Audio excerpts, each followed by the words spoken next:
Hi, the name of this presentation is Use Your Talents. Use Your Talents is a tool or an approach to equip congregations or churches to serve God and their neighbors. The name Use Your Talents is inspired by the parable of the talents narrated in Matthew's Gospel, chapter 25, verses 14 through 30. Although the word talent in the parable is a monetary unit, the application of this text allows us to conclude that we Christians shall use what we have, talents, various abilities or skills, etc., to serve God and His creation, including our fellow human beings. However, this text is not without challenges to readers. Therefore, what I will do in this 1 hour is as follows. Firstly, I shall introduce the parable and its challenges to readers. Secondly, I shall respond to the challenges. Thirdly, I shall introduce a biblical example of Use Your Talents. Okay, now I will begin the first main part, the parable of the talents. In Matthew chapter 25, verses 14 to 30, and its challenges to readers. The text goes like this.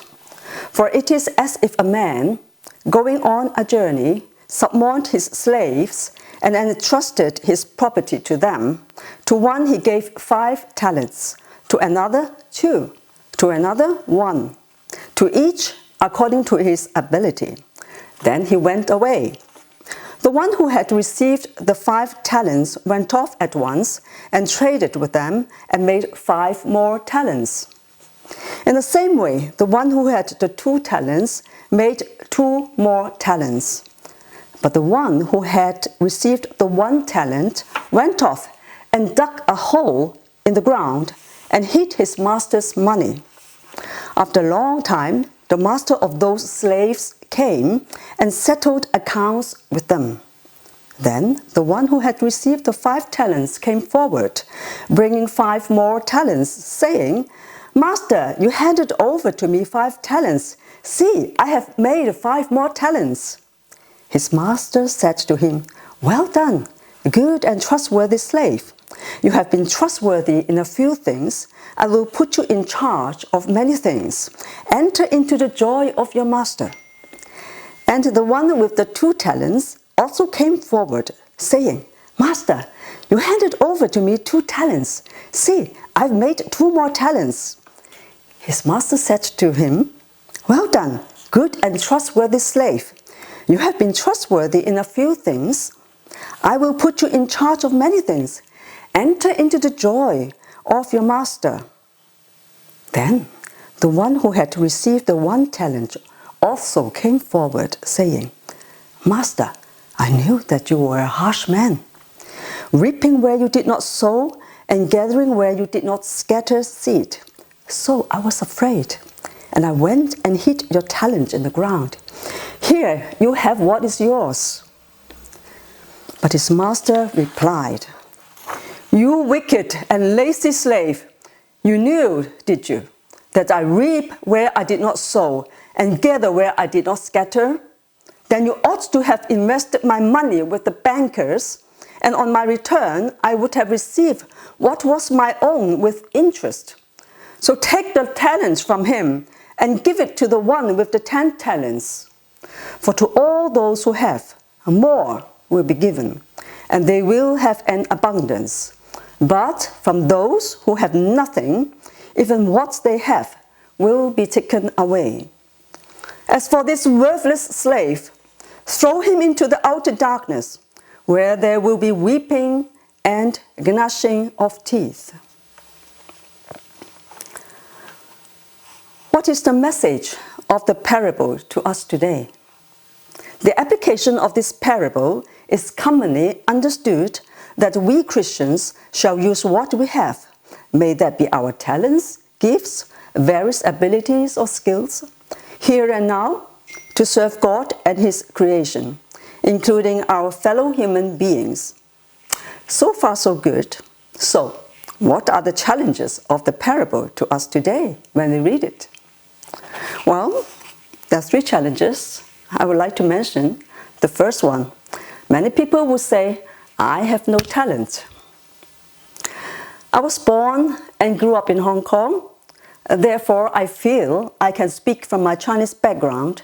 The Chinese usually have problems to see and admit that they have talents or they are good at something. When you praise the Chinese, usually they will say, no, I'm not good at all. I'm not good at this or that. For example, when I was a little girl, whenever friends of my father praised me, my father responded to their praise saying, oh, she's just a beggar girl. I was very unhappy to hear that. How is it in Thailand or Indonesia? Similar, I guess. This is a common Asian phenomenon.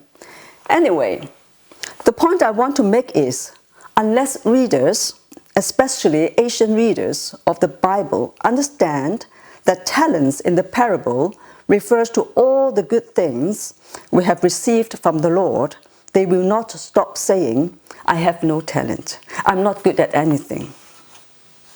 The second challenge.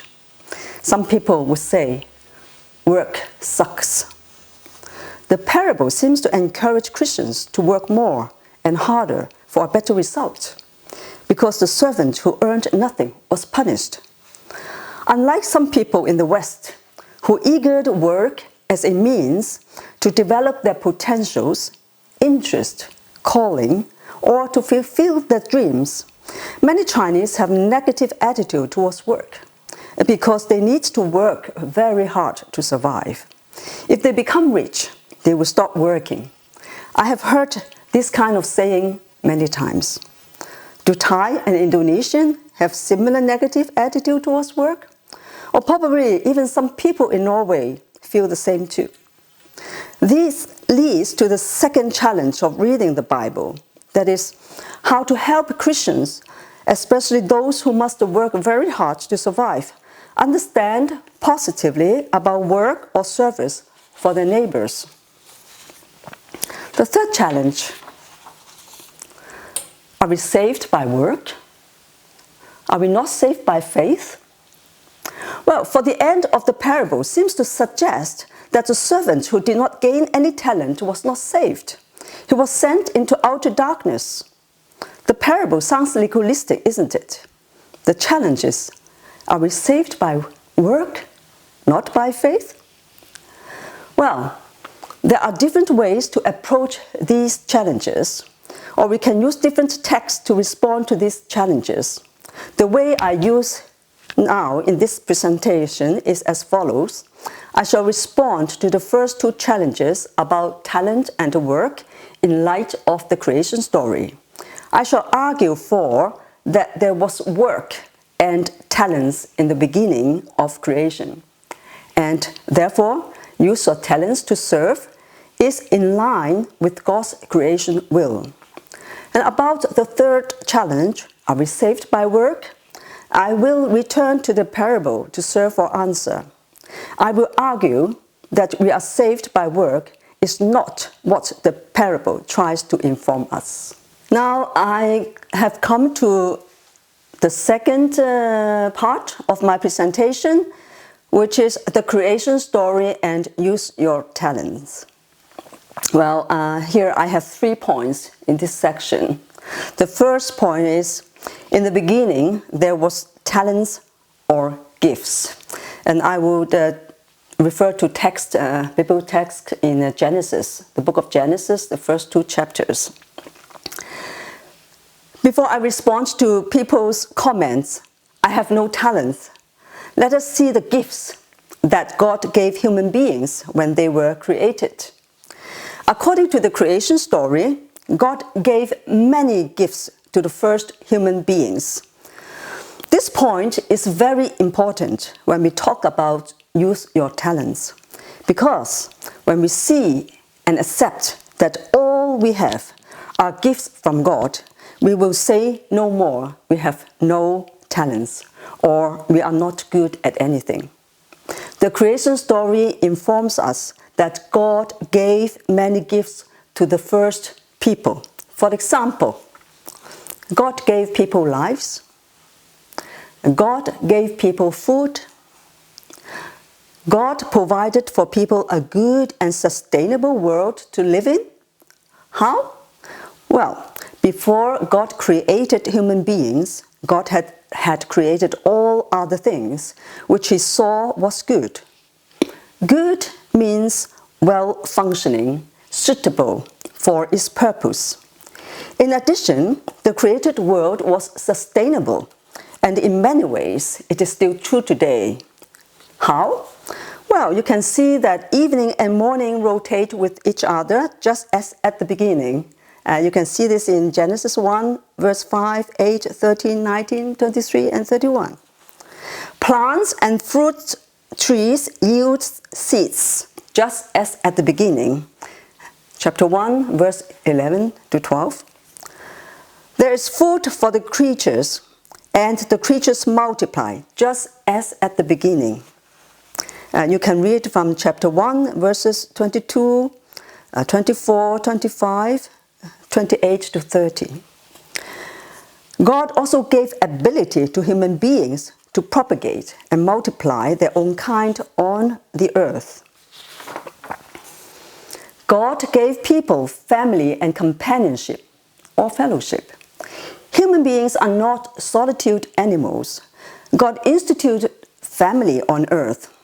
Moreover, Adam and Eve were not just husband and wife.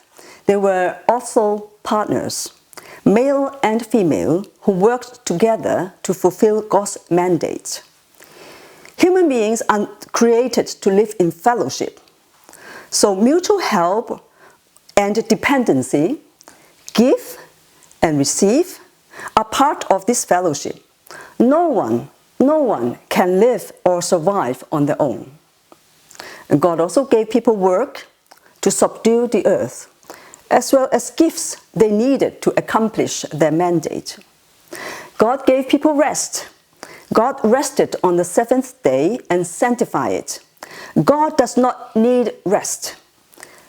God instituted Sabbath not for himself, but for human beings, so that they could restore the strength of life, physically and spiritually, as well as their creativity. The list of gifts can be longer, but suffice to conclude that God owes us nothing and we owe him everything. All we have come from God, and because of this, no one can say that he or she has nothing or no good at anything. You are talented. Indeed, every person has gifts from God. Even the poor has talents or gifts. I take one example from the Old Testament, from Leviticus chapter 19, verse 9. I read. When you reap the harvest of your land, you shall not reap to the very edges of your field, or gather the gleanings of your harvest. You shall not strip your vineyard bare, or gather the fallen grapes of your vineyard. You shall leave them for the poor and the alien. I am the Lord your God. The text is about Israel's collective way to help the poor, which is excellent, because it avoids the poor to rely on certain individual rich person. The poor lacked food or had no food, but they could use their strength, their physical strength, to pick up the leftover grains or grapes in the field to feed themselves, and that gave the poor dignity. Take another example from the New Testament, from the Mark's Gospel, chapter 10. I only read 49 to 50 because of time. It's about a blind beggar called Bartimaeus. Jesus stood still and said, "Call him here." And they called the blind man, saying to him, "Take heart, get up. He is calling you." So throwing off his cloak, he sprang up and came to Jesus. Do you feel strange that Jesus asked a blind beggar to come to him? Usually we go to the blind, not the other way around. So why did Jesus do that? To Jesus, although Bartimaeus could not see, he could walk, he could hear, he could judge with his hearing where approximately Jesus was, and he could walk to Jesus. Every person is unique and valuable. Every person has gifts from God. Our gifts are for us to use as well as to help our neighbors for the better. Important to emphasize that even people who have serious disabilities or incurable illness have gifts. I heard stories from my neighbor how she was comforted by her dying child. People also learn a lot about trust and love from children who have severe mental disabilities. For example, Henry Nouwen, a famous Dutch Catholic priest, he's also a professor, writer, and theologian. He wrote a book called Adam. Adam was a severely handicapped young man from the La Arc des Brick Center. He could not speak or even move without assistance. He was often gripped by seizures. And yet, for Nouwen, Adam became his friend, his teacher, and his guide. It was Adam who led Nouwen to a new understanding of his faith and what it means to be loved of God.